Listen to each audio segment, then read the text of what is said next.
Hello and welcome to SBC News. The police department presented tokens of appreciation to members of the force and civilians for their acts of heroism when assisting other citizens. The awardees received certificates and trophies. The gesture was part of activities to mark Police Day, which was celebrated on the 21st of September. Those recognized for their bravery have helped in rescue operations at sea, assisted victims of road accidents, and helped search for people lost while hiking. Present at the ceremony was the Minister for Internal Affairs, Errol Fonseca, the Commissioner of Police, Ted Barbe, and the two Deputy Commissioners, Francis Songwa and Ron Bonlama. The Commissioner of Police, Ted Barbe, said it was important to recognize those who have gone the extra mile in helping others. Bear in mind, it is our primary objectives to protect life and property, prevent and detect crime, make arrests.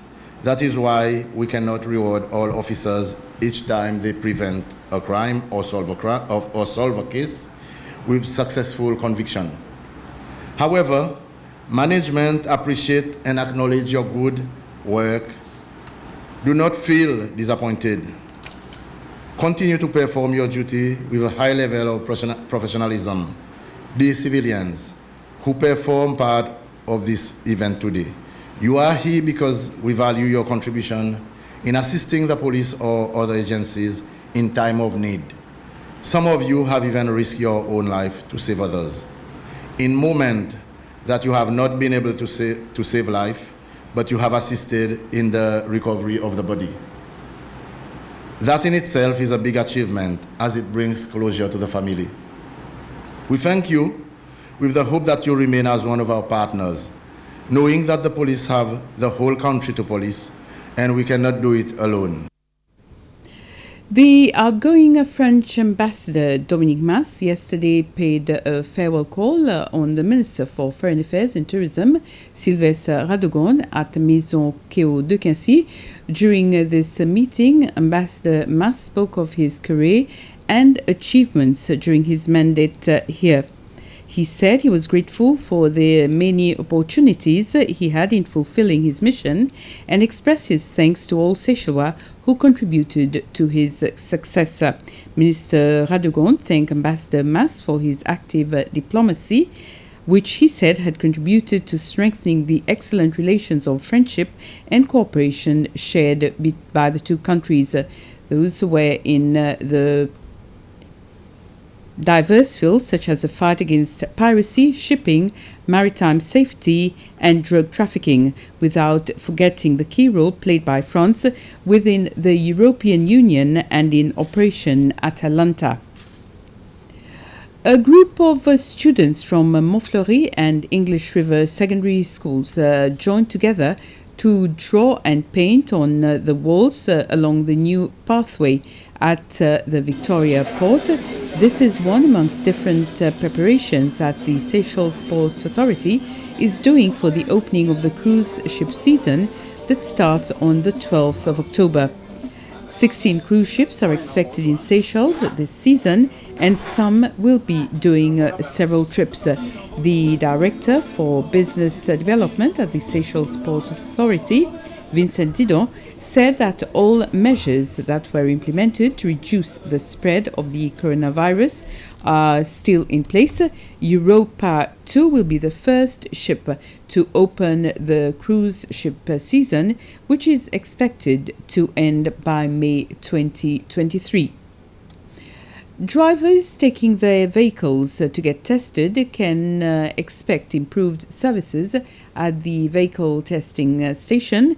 As of early next year, an electronic booking system for clients, a digitalized third lane, and the reintroduction of the facility to pay licenses at the station will be implemented.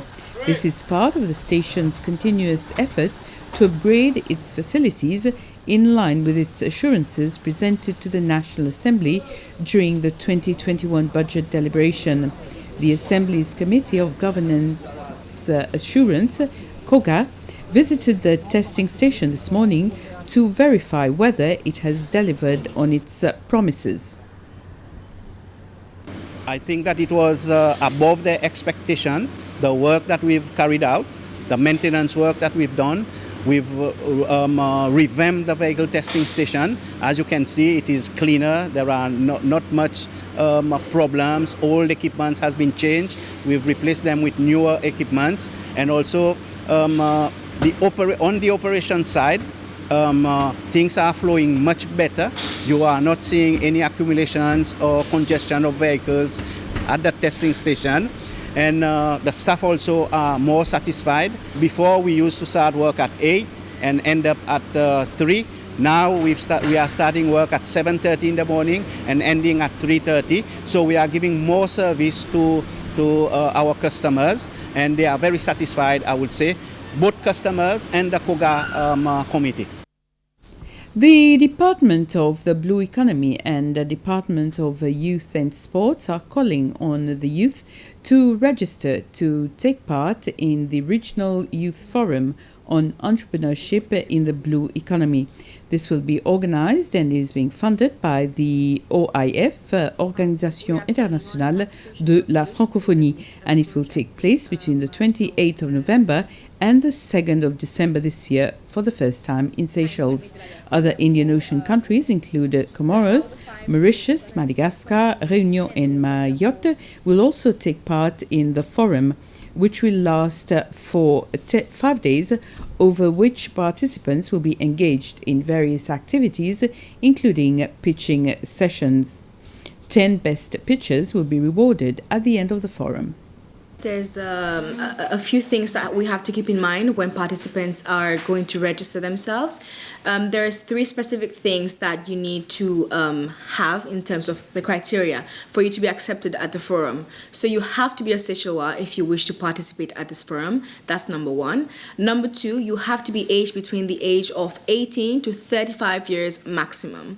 If you're under the age of 18 and above the age of 35, you will unfortunately not be able to participate in the forum. And of course, the third criteria is you have to be an entrepreneur in the field of blue economy, or at least have a business running that is linked to the blue economy. Or if you're simply interested in the blue economy and wish to learn more about this sector, then you can participate in this forum. The Department of Youth and Sports would also like to extend their support with drafting the project in French, and the participants can get in contact with us by calling our phone line, which is 43255, or email info@gov.sc. We are calling on participants to submit their projects, and they will have to submit it by the 14th of October via an online link that will be made available on the department's Facebook pages and also in mainstream media. VJ Construction Company has donated 5 benches to the Plaisance Primary School. It's part of a pledge made by the company in 2019 to donate 40,000 rupees to all primary schools.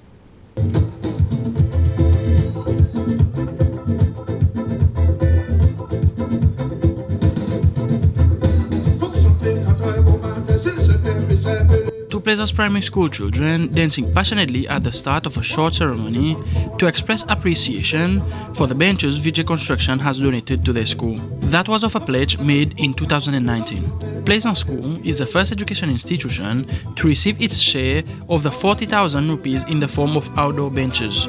Apart from dancing, children also performed a special song for their benefactor. For as long as I shall live, I will testify the love. I'll be a witness in the silences. My words are not enough. With every breath I take, I will give thanks to God above. For as long as I shall live, I will testify the love. The 5 benches will be put in the garden of the school. Now, staff and students are better able to enjoy a more conducive environment. and this will allow them to sit, read, and study in a more relaxed and pleasant mood. I have no doubt that at this moment, all parents and the community do feel and share our happiness. On behalf of Plaisance Primary School, Mrs. Teresa Tanaz also expressed her gratitude to Vijay Patel for the donation. She promised that the benches will be put to good use. Much more news in Creole at 8 o'clock, but for now it will be the local program La Cuisine, which will be followed by Paradise FM Chart Attack. From me, it's good evening.